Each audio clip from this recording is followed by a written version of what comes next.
Well, that's my name. Not the kind that sticks in anyone's memory. Not flashy, not cool, just there. Like me, I guess.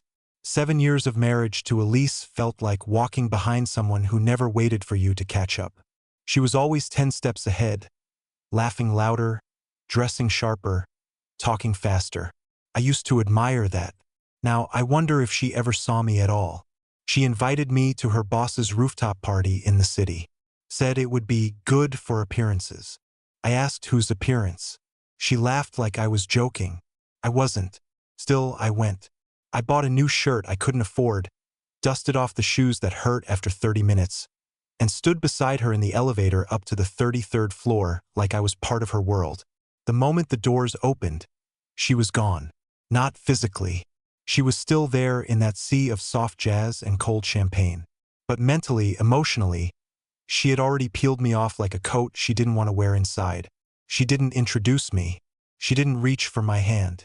She moved from person to person like she was gliding, always laughing at just the right volume, always flicking like radar toward whoever mattered most in the room. I stood by the hors d'oeuvres, pretending to be interested in crab cakes I couldn't pronounce. A man brushed past me, nodding politely, then leaned into Elise with a grin and whispered something that made her giggle and touch his arm. He was tall, hair slicked back. Expensive watch. She didn't push him away. 10 minutes. That's how long I lasted before the air on that roof started to taste like metal. I mumbled something about checking my phone and walked toward the elevators, knowing full well she hadn't even noticed. By the time I reached the street, my phone buzzed. One word. Come. Not where are you?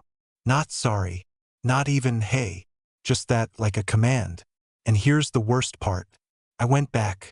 The elevator ride back up felt longer than the first, even though it wasn't. I stared at my reflection in the brushed metal walls, trying to fix my face, my posture, my expression. Anything that might make me seem less invisible. Why did I even return? Maybe I wanted to believe that come meant something else. That it was an apology wrapped in one syllable. That maybe, just maybe, she'd finally seen me leave and felt something. But when the doors slid open again, the rooftop hadn't changed. The music was still playing.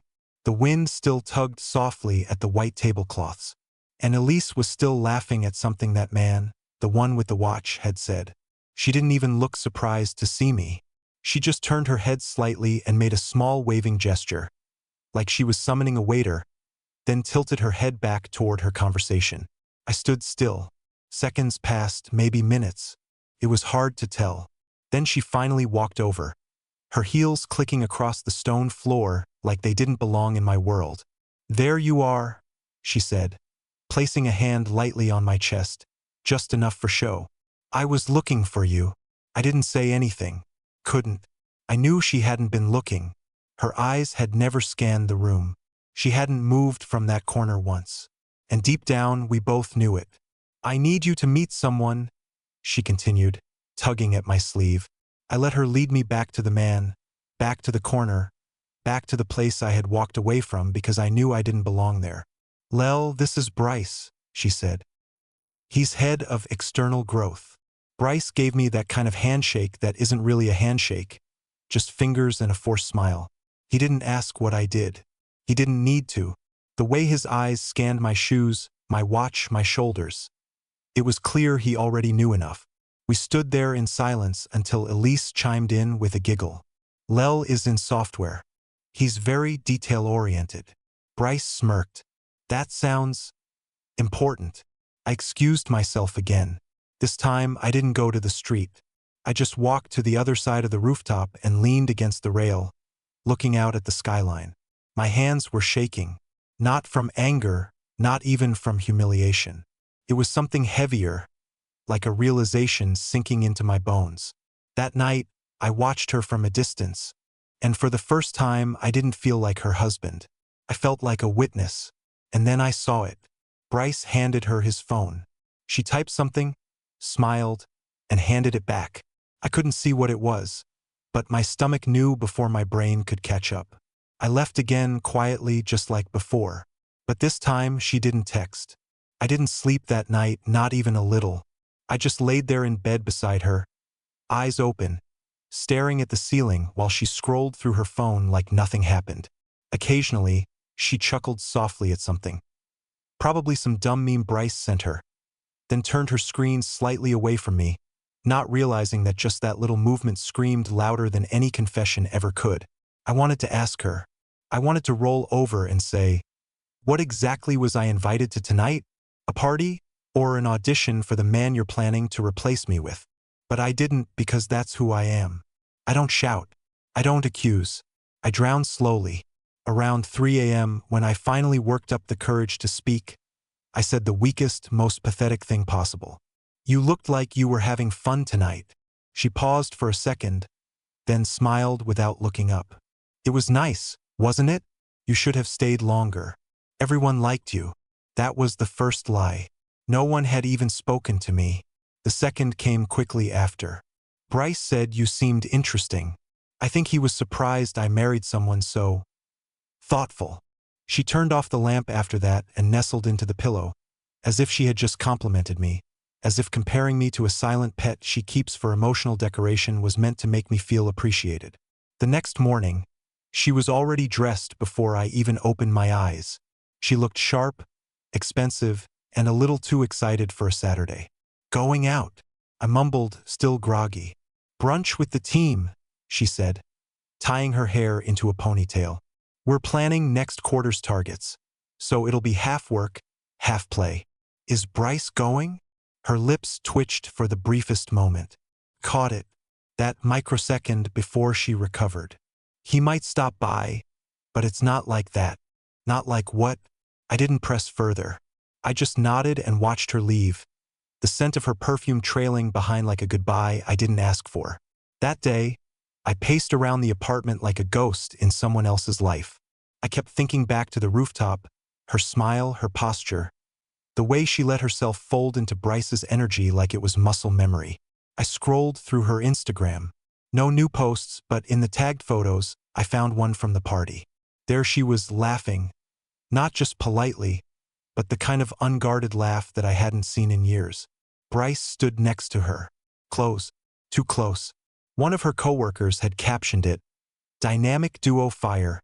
That phrasing sat in my chest like a rock. That evening, I finally did something I never thought I would. I opened her laptop. I had to. I had to know if I was losing my mind or if she was already gone and I was the last to realize it.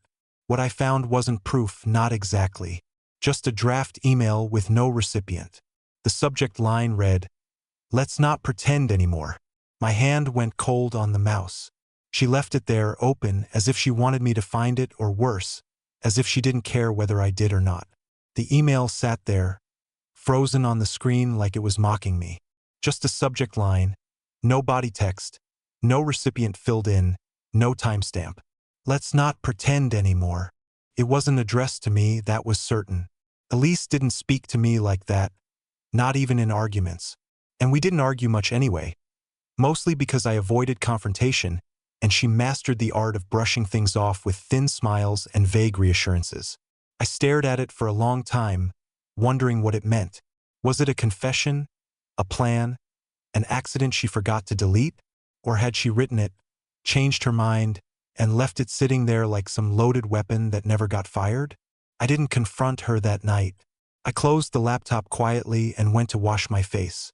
My reflection looked like a stranger, red-eyed, unsure, hunched forward. I had become something between a roommate and a mirror for her.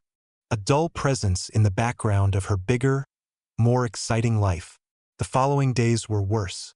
Elise started coming home later. At first, she gave explanations. Work meetings, impromptu dinners, traffic. She used to text me updates, sometimes even photos. But now the texts were short, cold, factual, running late. Be home later. Don't wait up. She stopped saying my name altogether. I didn't realize that until one night when I brought her tea. Something I used to do when she was buried in work, and she simply said, "Thanks," without looking up. No lel, no soft smile, just an acknowledgement, like a transaction had occurred. I started keeping track. Times, excuses, moments where her mask slipped. Wednesday, She told me she had a late meeting but came home wearing makeup that had been freshly reapplied. Thursday, she forgot I had cooked dinner and said she already ate with the team. Friday, I found a receipt in her coat pocket for a bottle of wine and 2 entrees from a rooftop bar we had never been to together. I didn't accuse her. Couldn't. Every time I tried, my voice broke before the words formed. It was easier to be silent, cowardice masquerading as grace. But something changed on Sunday morning. We were having breakfast, or I was, at least. She barely touched her toast, distracted by her phone. I asked her what was wrong. She said nothing. I asked again, and she sighed like my presence was an inconvenience. "You're acting different lately," I said. She looked up slowly with those sharp gray eyes of hers. "So are you," she replied. Then, without any warning, she said, "Maybe we should take a little space." Just like that. Casual, like she was suggesting we take different elevators for a day. "What do you mean, space?" I asked. "Just some breathing room. It's been tense." "You're not yourself." I wanted to scream. "Not myself?" She hadn't looked me in the eyes for weeks. I asked her if she was seeing someone else. She froze for just a second, blinked, then shook her head. "No, Lel. I'm just tired. That's all." That pause, that half-second of calculation before her denial, it was all I needed to know. She was lying. And suddenly, something in me snapped. Not in anger, but in clarity. It wasn't about catching her anymore. It was about surviving her. That night, while she was in the shower, I opened a separate bank account. I didn't tell her. I didn't even transfer much, just enough to know I could stand on my own if I had to. Because I knew something was coming, something big.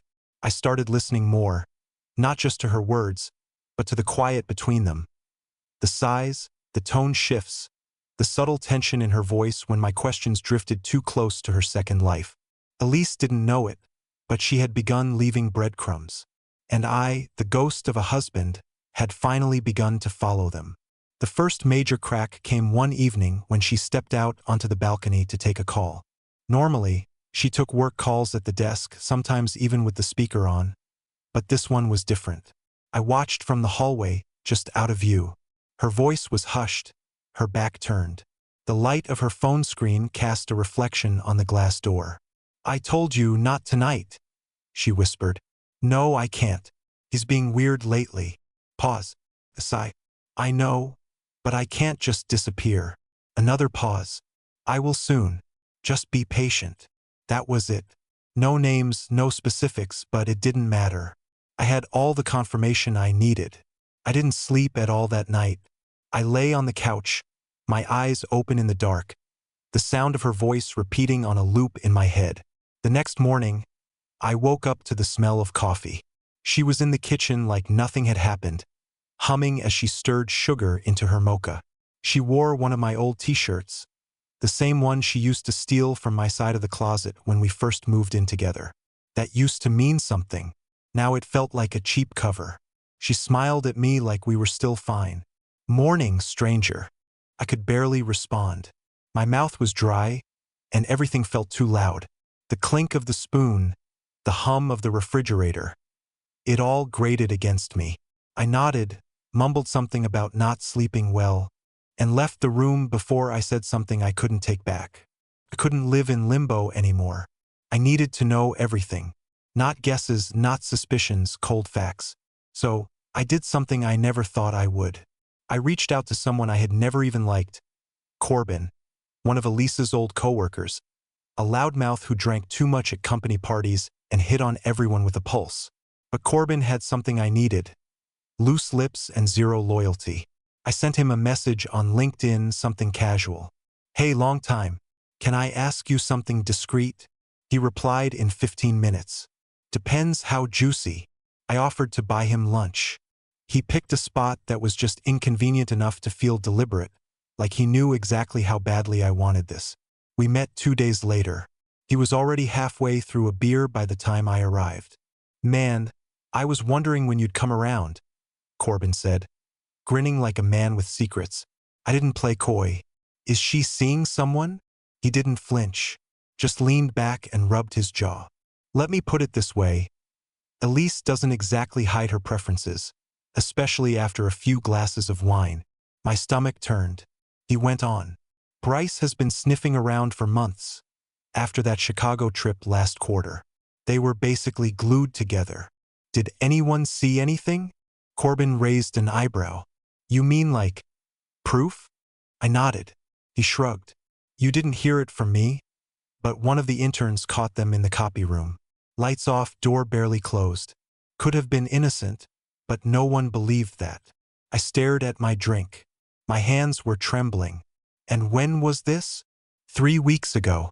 Same week she started working weekends. Right? I felt cold. When I got home that night, Elise was already asleep, or pretending to be. Her phone was on the nightstand, charging face down. But for the first time in our marriage, I didn't hesitate. I picked it up and took it into the bathroom, shut the door, and opened her messages. There was nothing under Bryce's name, but under a contact labeled Monarch, I found it all. Texts, photos, plans, jokes that made my heart sink, a hotel reservation under a pseudonym, a dinner for two, a message that said, "Last night was perfect. I hate pretending when we're not alone." My hands went numb. The most recent message, "I think he suspects. Be careful." She was talking about me. And just like that, the numbness disappeared, replaced with something I hadn't felt in years. Resolve. After I put her phone back on the nightstand, precisely as I'd found it, the screen dark, the angle identical, I walked into the kitchen and stood there for nearly an hour, just staring at the fridge. Everything in my body buzzed, but not with panic anymore. Something had shifted. For once, I wasn't lost. I wasn't confused. I was aware, wide awake in a way I hadn't been in years. I didn't confront her. Not yet. I didn't rage, scream, or demand answers. That would have been a performance, a reaction she could use, spin, manipulate. No. What I needed now was distance, control, a quiet strategy. By sunrise, I had a plan. The first step was subtle. Stop giving her anything to read. My face, my questions, my doubts. I wiped them clean. That day, I smiled when she asked if I'd seen her red scarf. I even kissed her forehead before she left for lunch with Vanessa. I wanted her comfortable. I wanted her believing I was still the same fool who'd driven back to the rooftop when she summoned me with a single word. The second step, protect myself. I met with a discreet attorney the next day, a referral through a guy I knew from my IT consulting circle. A man who didn't ask for details, only facts. I told him the truth minus the emotion. Told him we didn't have kids, that our finances were mostly joint, and that I suspected infidelity. He nodded calmly, asked about assets, and advised me to gather evidence quietly but thoroughly. If she's already checked out emotionally, he said, she's probably making financial moves too. He was right. I went home that evening and reviewed our accounts. Not just our joint checking, but the ones Elise had opened last year for travel budgeting. One had a recent transfer from our savings, $7,000. The label read miscellaneous. Another had a new deposit from an unknown source, almost the exact amount of my last work bonus. She had started draining me, and I had let her. That night, I copied every message, every image, every reservation from her Monarch thread and saved it to an encrypted drive. I kept it hidden in a folder disguised as tax documents. I also started logging her movements. When she left, when she came home, how she dressed. Every detail. I wasn't planning revenge. I was preparing for freedom. Then came the unexpected twist. Elisa's boss, Warren, the same man who hadn't even known who I was at the party, called me. At first, I thought it was a mistake, but he asked for me by name. And when I confirmed, he said, "Listen, this is awkward, but I think we should talk." "About Elise?" I asked, my voice tight. He hesitated. "Yes, and Bryce." He didn't give me much, just that there had been rumors, HR complaints, and someone had anonymously submitted photos from a company retreat. I didn't ask for the details. I didn't want to see her laughing in a hotel hallway or pressing her lips against someone else's neck. I had imagined enough of that already. But Warren's final words chilled me more than anything. "Between us," he said, "I'd recommend you keep your distance. Whatever's going on, It's messier than you know. That night, I made a private call to my brother, Everett, who lived 3 hours away and owned a small cabin by the lake. I asked if I could use it for a while. No questions, just time. He didn't hesitate. Keys are under the spare tire in the shed. You good? No, I replied. But I will be. The next morning, I told Elise I had accepted a remote job project upstate. 2 weeks, I said. Maybe 3. She didn't ask for details. She didn't even seem curious. That told me everything. As I packed, she stood in the hallway sipping coffee, her hair still wet from the shower. Be safe, she said flatly. Let me know if you need anything. I nodded. Sure. She turned and walked away. No hug, no kiss, no question about why I was leaving on such short notice. I shut the suitcase and stared at the apartment, at the walls that had once held laughter and stupid TV shows and late-night Chinese food on the floor. None of that was real anymore. I stepped outside without looking back. The drive to the lake cabin was long and silent. I didn't put on music. I didn't call anyone. I just let the hum of the tires blur into the background while my mind replayed everything Elise had said and hadn't said over the last few months. The further I got from the city, the lighter my chest felt, like every mile was peeling off a layer of something rotten I'd been carrying without realizing it. The cabin wasn't much, 2 rooms, old plumbing, a sagging deck that overlooked the water, but it was mine for now. Mine in a way that nothing in that apartment with her name on the lease had felt in a long time. I unloaded my bags, booted up my laptop, and sat down to work, not on software but on closure, because I knew what I had to do next. I hired a private investigator, not some trenchcoat cliché, a real one, licensed, discreet, and expensive. I gave him what I had: the name Monarch, Bryce's identity, her frequent absences, and the copy of the messages. He told me to give him 4 days. While I waited, I tried to exist like a normal person again. I woke early, made coffee, jogged through the woods. I stopped checking my phone every 10 minutes. My body began to relax in ways I hadn't felt in years. And somewhere between day 2 and day 3, I realized I hadn't thought about Elise with longing anymore. Only strategy. On the evening of the 4th day, my phone rang. Lel, it's done. The investigator didn't waste time. He sent a secure link with a summary report, photos, timestamps, and locations. Elise hadn't just been cheating. She had been traveling with Bryce under a joint reservation system tied to a fake consulting firm, weekend retreats, day trips disguised as training seminars. She'd even rented a storage unit where they met, possibly when hotels became too risky. The receipts were detailed, the images damning. But the part that truly broke whatever was left of my hope was the audio file. A simple recording from a bug placed in Bryce's car. Elise's voice, clear, direct. He's pathetic. I think he knows, but he won't say anything. He just vanishes. Like that night at Warren's party, he literally left without a word. I texted him come just to see if he would. He came back. Bryce laughed in the background. I'm going to end it soon, she added. But I want it clean. No drama.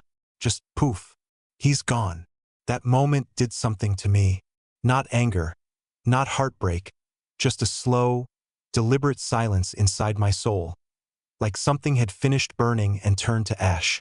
The next morning, I called the lawyer and told him to move forward. Quietly, cleanly. Then I packed up and drove home. When I opened the door to the apartment, I found Elise sitting on the couch, barefoot, holding a glass of wine at 10 o'clock in the morning. She looked surprised to see me. Not guilty, just surprised. You're back early. I nodded. The project got delayed. I'll finish it from here. She paused. Oh, okay. We didn't speak much that day. I didn't tell her what I knew. I let her live in the illusion a little longer, even as I began moving pieces into place. I stopped using our joint account. I separated my personal records. I had our internet plan updated to a different provider, something she wouldn't notice until she tried logging into the shared drive and found it missing. Then came the real shift. Elise began to feel it. She asked where I was going at night. I told her I was running. I wasn't. She asked if I was okay.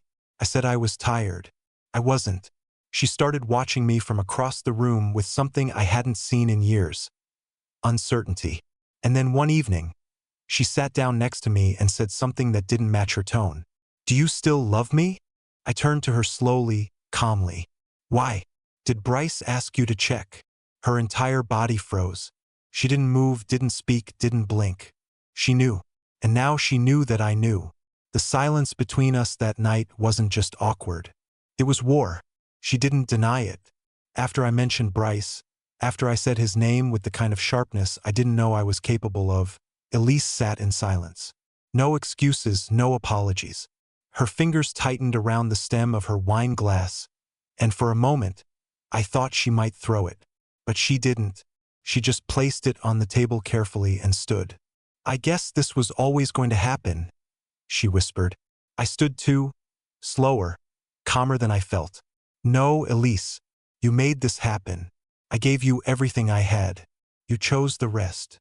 She opened her mouth like she wanted to speak, maybe to spin a story or beg or lash out, but nothing came. Instead, she walked down the hall and closed the bedroom door. That was the last night we ever slept under the same roof.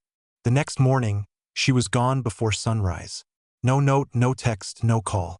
Just gone. My lawyer served the papers the following week. I didn't ask Elise to sign anything. I didn't request a confrontation. I didn't even need an apology. I had the facts, the recordings, the documents, and most importantly, I had my clarity. 3 months later, the divorce was finalized. She didn't contest it. We sold the apartment, split what was left. I moved into a smaller place across town. Something modest, quiet, surrounded by books and old-growth trees. But here's the part one didn't expect. Peace. Real peace. I started going to open mic poetry nights, something I hadn't done since college. I made friends, not the couple's friends we'd kept around out of habit, but real ones. I met a man named Miguel at a used bookstore. He ran a charity for homeless youth and invited me to help with coding their site. We ended up working late nights side by side, laughing about everything from old games to philosophy. And one chilly autumn night, we shared a long conversation over coffee that lasted until sunrise. No masks, no pretending, just presence. I'm not saying everything's perfect. Some days I still flinch when my phone pings unexpectedly. Sometimes I wake up reaching for someone who isn't there anymore. But what I've learned is that walking away doesn't mean failure. It means freedom. It means survival. It means I finally chose myself. So, to anyone reading this, maybe stuck in that silent war, wondering if it's you or if you're just crazy, let me tell you something, you're not crazy. Sometimes love doesn't fade. It rots. And when it does, the kindest thing you can do for yourself is leave before it kills the part of you that still dreams. And me? I dream again. Thanks for listening.